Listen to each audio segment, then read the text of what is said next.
नमस्कार दोस्तों, मैं हूं अर्पित और एक बार फिर से आपका स्वागत है। Indore couple honeymoon murder case, आप देख सकते हैं इस कपल को मेरे पीछे। एक ऐसी कहानी है ये जिसने सबको झकझोर कर रख दिया है। इंदौर के एक नवविवाहित जोड़े राजा रघुवंशी और सोनम रघुवंशी की ये कहानी है जो हनीमून के लिए मेघालय गए थे। इस कहानी ने पूरे देश को हैरान करके रख दिया है। यह कहानी शुरू तो हुई थी एक रोमांटिक हनीमून की तरह, लेकिन इसका अंत एक ऐसी सच्चाई के साथ हुआ जिसने न केवल परिवारों को बल्कि समाज को भी सोचने पर मजबूर कर दिया है। इस कहानी की शुरुआत होती है तब जब एक सपनों से भरा हनीमून शुरू होता है, यानी कि 11 मई 2025 को इंदौर में राजा रघुवंशी और सोनम रघुवंशी की शादी हुई। दोनों के परिवारों की सहमति से हुई इस शादी के बाद यह जोड़ा अपने नए जीवन की शुरुआत करने के लिए बेहद उत्साहित था।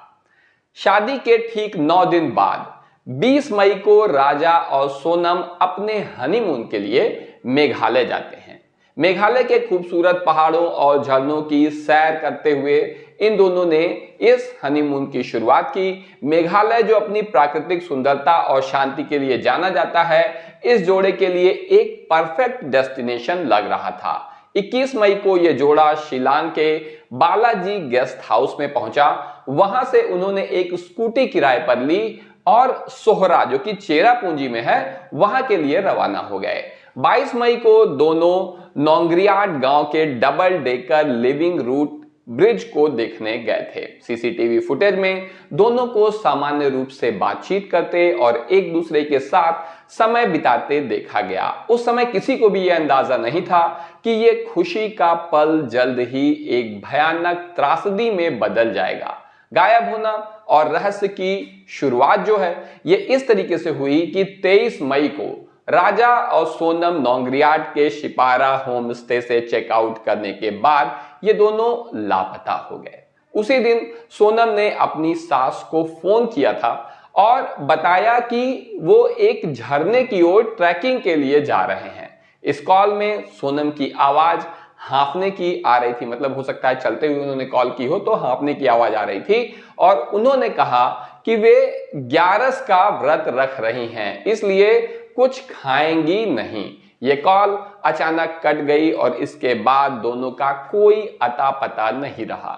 24 मई को उनकी किराए की स्कूटी सोहरिम गांव में लावारिस हालत में मिली, जिसके बाद स्थानीय लोगों ने पुलिस को इस मामले की सूचना दी।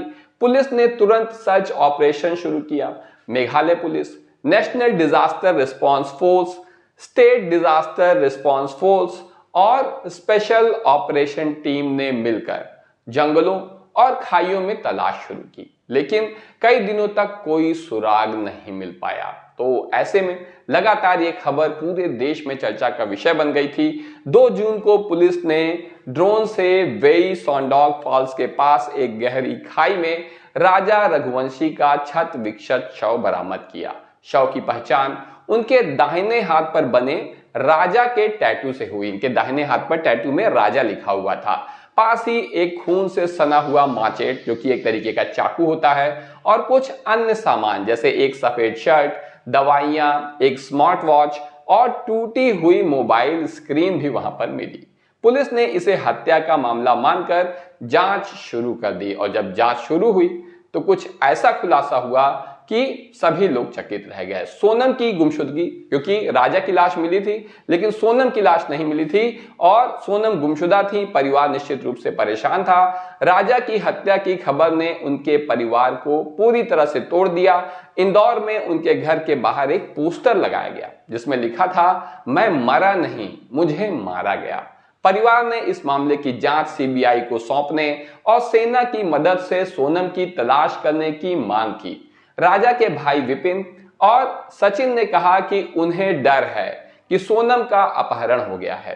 सोनम के भाई गोविंद की शिलांग पहुंचते और तलाश में जुट गए, यानी कि ये दोनों पति पत्नी के भाई भी वहां पर पहुंचे और तलाश में जुट गए।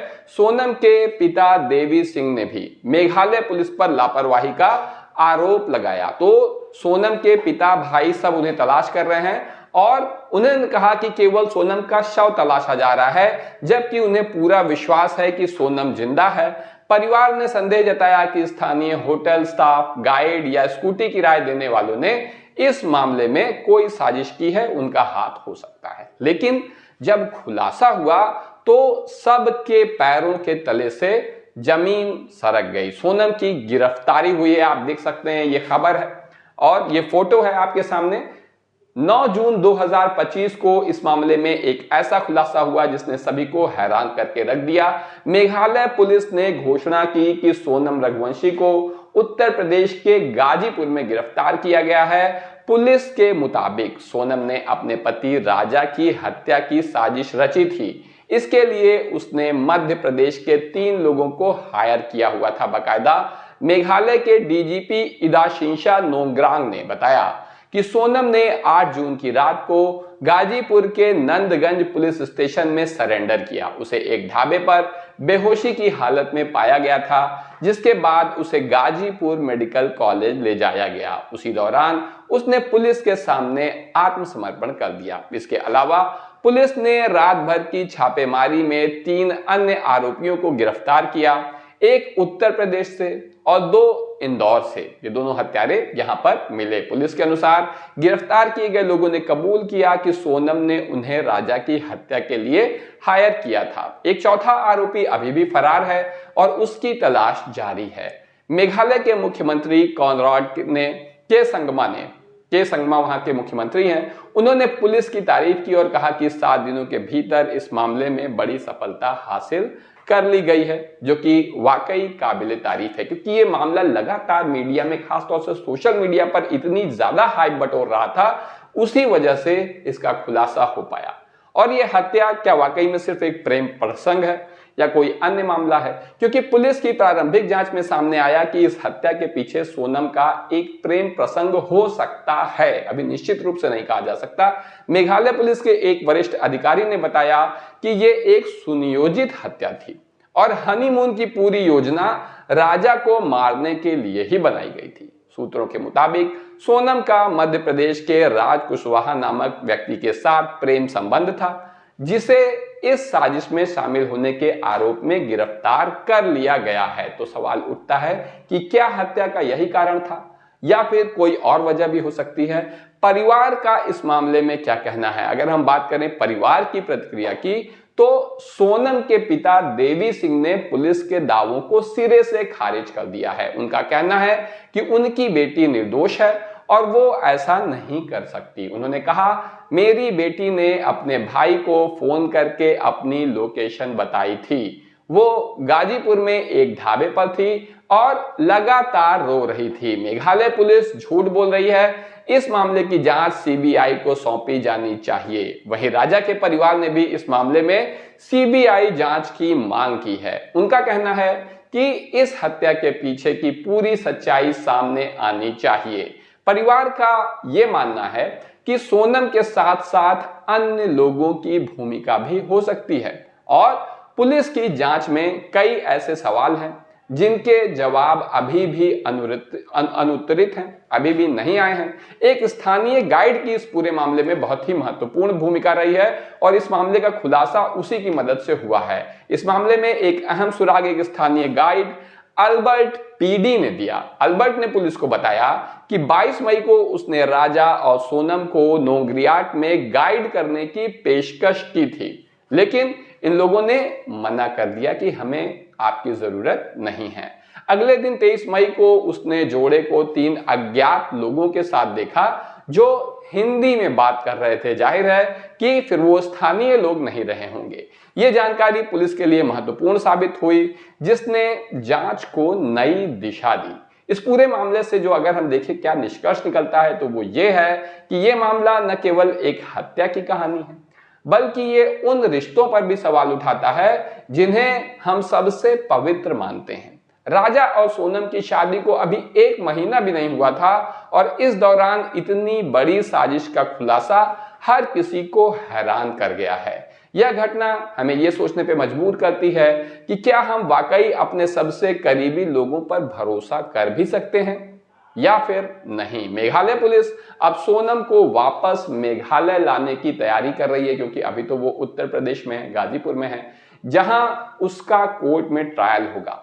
इस बीच ये मामला देश भर में चर्चा का विषय बना हुआ है। लोग इस पर बहस कर रहे हैं कि आखिर क्या कारण था कि सोनम ने ऐसा कदम उठाया, इस तरीके का काम किया।